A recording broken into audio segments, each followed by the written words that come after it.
It started with a letter, handwritten, cream-colored paper, delicate cursive, and the unmistakable scent of bergamot. It arrived in a pale blue envelope, nestled between an insurance bill and a glossy catalog full of orthopedic sandals. June Turner hadn't expected anything interesting that morning when she shuffled barefoot into her kitchen and flipped through the mail beside her aging golden retriever, Molly. But there it was, her name, written in elegant script that didn't match the print labels and junk mail. Her hands, arthritic but stubbornly strong, trembled as she opened it. June had just turned 66, retired from teaching high school English. Widowed 8 years. She filled her time now with watercolor painting and volunteering at the local library. She was not, by any means, someone who usually received handwritten letters, and certainly not from Leonardo Wilhelm DiCaprio. The letter read, "Dear Miss Turner, I hope this reaches you in good health and high spirits. What I'm about to share may sound strange, perhaps even unbelievable, but I assure you, every word is true. I found your name in a box of old photographs in my late grandmother's attic in Glendale. Among faded Polaroids and yellowed ticket stubs was a photograph of you, laughing beside my grandmother, Eleanor DiCaprio, in 1969. I believe you knew her possibly well. I'd like to meet you. Warmly, Leonardo DiCaprio." June dropped the letter on the table. Her knees went weak, not because of the name, but because of the mention of Eleanor. Ellie. Her Ellie. From the summer of 1969. She hadn't spoken that name aloud in decades. That summer, her parents had sent her to California to stay with her aunt while they worked through some things. That was the summer of moon landings and Woodstock and California sun that tasted like peaches and salt. That was the summer she met Eleanor DiCaprio, bold, brown-eyed, wild-haired Eleanor. They had been inseparable, laughing in the surf, driving up the PCH in Eleanor's cherry-red Mustang, and dancing barefoot at night to records by Joni Mitchell and The Doors. That was also the summer they kissed under a lifeguard tower and whispered secrets by candlelight. June had been 17, Eleanor, 18. And then it ended, like all beautiful, stupid, young things do. June had returned to Missouri in September. Letters came for a while, then stopped. Life happened. She married, raised 2 boys, buried her husband. She never told anyone about Eleanor, never even said her name again, until now. 2 days later, after sitting up half the night in an ancient nightgown rereading the letter with a whiskey in one hand and the past in the other, June wrote back. Not by email, not by phone.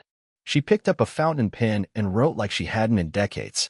Her hands remembered the curves of words better than her heart remembered the curve of Eleanor's cheek, but just barely. Dear Mr. DiCaprio, I remember Eleanor more than you could ever imagine. I would be honored to speak with you. I'll be in Los Angeles next month to visit my grandson. Perhaps we could meet for coffee. Thank you for reaching out, and thank you for remembering her. Sincerely, June Turner. A week passed, then 2. Then a phone call from an unknown number. Miss Turner, the voice said. Deep, polite, instantly recognizable. This is Leo. I hope I'm not catching you at a bad time. June sat in silence, the phone pressed between her shoulder and ear, her fingers motionless above her crossword puzzle. She hadn't expected to hear his voice. She'd expected a manager, an assistant, someone whose job it was to speak on behalf of Leonardo DiCaprio, not the man himself. But there it was. That unmistakable, steady voice, tinged with careful humility and curiosity. No, she said, barely above a whisper. It's not a bad time. I hope I'm not being too forward, he said. I don't normally call people out of the blue like this. But your letter. I felt something. Something important. You knew my grandmother. She closed her eyes. Yes, I knew her. He was quiet on the other end. The kind of quiet that wasn't waiting for more, just holding space. I'll be in Los Angeles next Friday, she said. If you'd still like to meet. I would. Very much.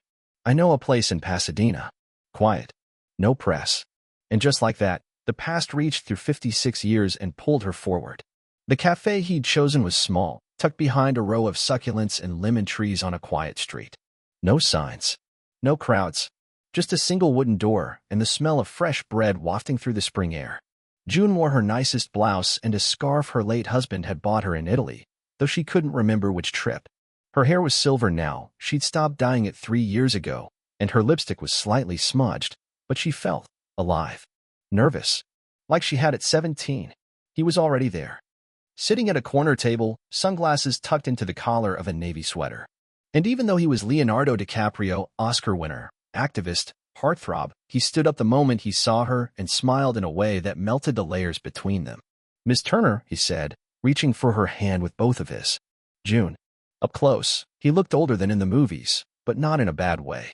Softer. Real. His eyes studied her like she was a painting in a museum, something delicate and complex. "You look just like her," June said, before she could stop herself. "Eleanor." She nodded, and for a moment, the air between them seemed to pulse with something invisible. They talked for over an hour. About Eleanor. About that summer. About how Eleanor had been fire and mischief and poetry wrapped in a girl's body. June shared stories she hadn't said aloud in decades, like how they'd broken into a pool after midnight and dared each other to swim naked, how Eleanor used to quote Shakespeare while brushing her teeth, how they carved their initials into the underside of a pier in Malibu. Leo listened, not like a celebrity listening to an old woman's nostalgia, but like a grandson trying to piece together the ghost of someone he never fully understood. When she told him about the kiss, how Eleanor had kissed her in the backseat of the Mustang while Crimson and Clover played on the radio, he didn't flinch. He just nodded, solemn, and said, "That sounds like her." But then, he leaned in, voice dropping slightly. "I found something else, too." June straightened. "In the box," he said, "with the photo of you and her. There was a notebook, leather-bound, worn. It had your name in the front. And pages about you." Her breath caught. "My name." He reached into a small bag and pulled it out, a faded journal, cracked at the spine. June's name was written in red ink on the inside cover, beside a sketch of a girl in a floppy sun hat. Her heart pounded as he placed it in front of her. "She never forgot you," he said. She opened it slowly. Page after page of Eleanor's handwriting. Letters never sent. Poems. Doodles. One passage stopped her cold. "If June were the sea, I'd let myself drown every morning and thank God for it." Tears welled up in her eyes. She closed the journal and clutched it to her chest. She had to take a breath before she could speak. "I thought I'd imagined it all. That maybe I'd made her up in my head." Leo shook his head. "She loved you." He hesitated then. I think I might need your help." She looked up. "There's more," he said. "Something I haven't told anyone yet. Something Eleanor was trying to say before she died. Something about a place called Crescent House. Do you know it?" The name hit her like a wave crashing into the shore. Crescent House. She remembered it. She remembered everything. Crescent House. June hadn't heard that name in over 50 years, but the moment it passed Leonardo's lips, she saw it clear as day, the pale stucco building, half sunken into a cliff off the coast of Big Sur, where the land folded into the Pacific like an exhausted secret. Crescent House wasn't just a place. It was a memory buried so deep she'd almost convinced herself it had never happened. She looked at Leo, her hands still on the leather journal. "That's where everything ended," she said softly. He leaned closer. "Tell me." It had been late August of 1969. Their last weekend together before June was to board the Greyhound back to St. Louis. Eleanor hadn't wanted her to leave. She'd taken June on a spontaneous drive, just the two of them, past Monterey, past the fruit stands and redwoods, to a road that didn't show up on any maps. The house had belonged to a woman named Florence Baird, a recluse, artist, and family friend of the DiCaprios. Florence had been Eleanor's godmother, or so she claimed. She was eccentric, wore caftans, and believed she could talk to whales. But she let them stay the weekend, gave them a room with 2 twin beds, then winked and said, or pushed them together, "I won't judge."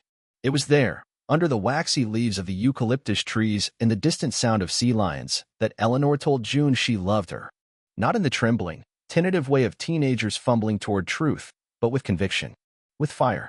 "I love you," she'd said, brushing sand off June's shoulder. "And I don't care what anyone says." They made love for the first and only time that night, with ocean wind rattling the shutters and candles flickering in old wine bottles. Then came the morning. And the note. Eleanor was gone. Just a note left on the pillow, scrawled in rushed handwriting. "June, I'm sorry. I had to go. Don't follow me. Please, just know I love you. Always. E."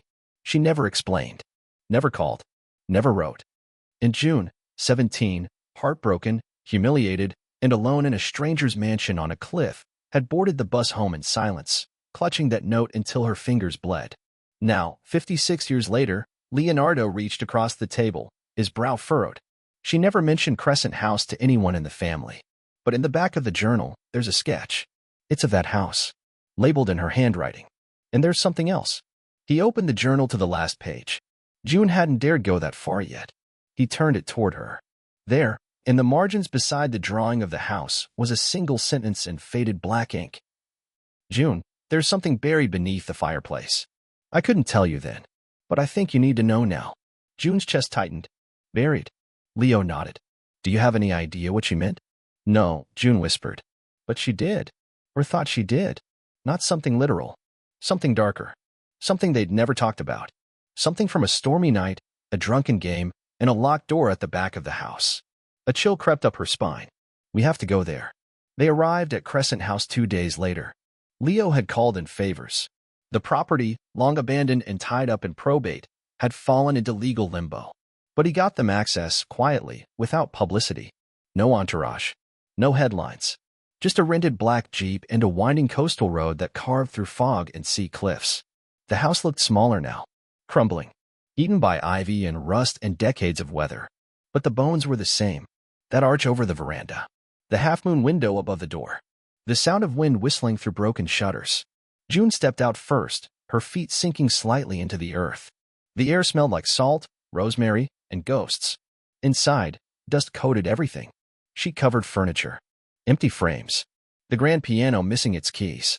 But June moved with purpose. She wasn't scared. She was drawn. Like some part of her had waited a lifetime to return here. She led Leo to the parlor. And there it was. The stone fireplace, tall and cracked, with a black iron grate and ash that hadn't seen fire in decades. Leo knelt, pulling off gloves. Help me move this panel? June nodded. They slid aside the old fire grate. Beneath, the floor was uneven, and there, barely visible, was a loose stone. Leo reached in, fingers scraping against cold mortar, and pulled it free. Behind it was a small cavity, and inside the cavity, wrapped in oilcloth, was a box. He lifted it out carefully, setting it between them. June felt her pulse in her throat. Leo unwrapped it slowly. Inside were photographs, black and white Polaroids, curled with age. Letters. A brooch in the shape of a crescent moon. And at the bottom, a small envelope addressed to. To whoever finds this, tell her I'm sorry. I never stopped loving her. Eleanor. June covered her mouth. Leo stared at the box, then at her. What happened here, June? She couldn't speak. Because she remembered now. The storm. The stranger. The scream in the hallway. And what Eleanor had done to protect her. June didn't speak right away. She sat cross-legged on the dusty floor beside Leonardo, her gaze fixed on the contents of the box. The air in the room had thickened, heavy with memory and the echo of something unspoken. Outside, the wind rustled through the cypress trees, the Pacific murmuring just beyond the cliff's edge, like it was listening to. Leo waited. He didn't rush her. He just placed the crescent-shaped brooch into her hands gently, like passing a relic. She turned it over. It was the same brooch Eleanor had worn that last night, pinned to her sweater like a secret she couldn't bear to share. June took a breath, the air catching in her throat. There was a man, she said finally. That weekend. I never told anyone. Leo leaned in, his face unreadable. He arrived on the second night. Claimed he was a friend of Florence's. Said he'd been invited. He was maybe 30, maybe 40. Sharp suit, long fingers. His name was Roy. Her voice faltered. He gave me a strange feeling the second I saw him. Leo was still. He drank a lot. So did Florence. So did Eleanor, though I didn't want to. Roy flirted. With all of us. But especially Eleanor. She ignored him at first. But something shifted. I think he knew something about her. Something she didn't want me to know. She swallowed hard. That night, there was shouting. I'd gone to bed, but I woke up to Eleanor screaming. I ran down the hall, and Roy, he was trying to force her into the study. She fought him. Slapped him. I screamed. And he turned on me. June's voice broke. I don't know what would have happened if Florence hadn't shown up. She hit him with a lamp. Eleanor locked the study door behind him. And then, they made a call. 2, maybe 3 hours later, he was gone. They said he left. But no one ever saw him again. Leo was silent. His eyes darkened with something protective, something sharp. I asked Eleanor the next morning what happened. June continued. She wouldn't say. She just held me and told me it was over. That I was safe. And then, she left. Because of him? Leo asked. Because of what she did, June whispered. Whatever happened that night, she did it to protect me. And she couldn't live with it. So she ran. Leo turned toward the box. Pulled out one of the letters. It was sealed in wax, brittle with age. He opened it carefully and began to read aloud. I couldn't tell her. I wanted to. But how do you tell someone you love that you're not who they think you are? That the summer of kisses and poems was wrapped around a lie? That your father is not dead but in prison? That your mother vanished and you're not the heiress everyone believes you to be? That Roy wasn't a stranger, but a part of it all? Leo looked up. She was hiding more than you knew. June nodded slowly. She tried to protect me from everything. Even herself. Another silence passed between them, but it wasn't empty. It was filled with all the things they'd learned about Eleanor and themselves. I don't think this house was just a place, June said. I think it was her last confession. Leo looked out toward the ocean, brows furrowed. Why now, though? Why leave the box where it wouldn't be found for 50 years? June's voice softened. Maybe she was waiting. For the right person. For someone who could hear the truth without being broken by it. Later that night, back at her hotel, June sat by the window with a glass of bourbon and the journal on her lap. She felt no fear now. No weight. Just a sense of completion. Of returning to something unfinished and finally setting it down. She flipped through the pages until she came to a letter Eleanor had written but never sent. It was dated August 1986. June, I still see you. In dreams. In reflections.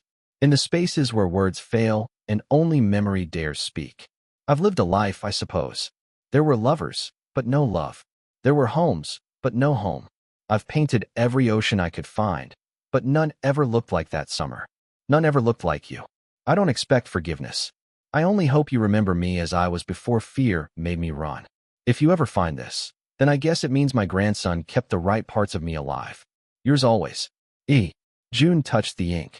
She felt no bitterness, no sorrow, only a quiet kind of peace. The next morning, Leo met her for breakfast. He looked tired, but more centered. He had something folded in his coat pocket, a black and white photo he'd found inside the box. It was the two of them, Eleanor and June, on the beach, barefoot and grinning. Their hands were almost touching. I'm going to restore Crescent House, he said. Turn it into an artist's retreat. For women. Especially older ones. Like Eleanor. Like you. June smiled, her hand over her heart. That would have made her proud. I want her remembered, he added. Not just as my grandmother, but as herself. She'd like that, June said.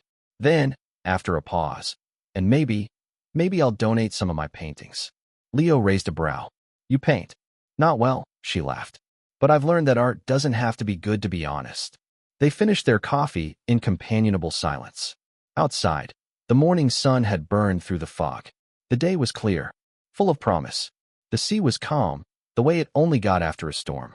As they walked together down the boardwalk, June felt something lift from her chest. A weight she hadn't known was still there. She hadn't just come to California to revisit the past. She'd come to forgive it. And maybe, just maybe, to begin again. And Eleanor? She was everywhere. In the wind. In the waves. And most of all, in the look Leo gave her. A look that said he saw her, not as a figure in his grandmother's story, but as someone who mattered all on her own. As they reached the end of the pier, June looked out across the water and whispered, not for Leo, but for herself. I found her, and she found me back.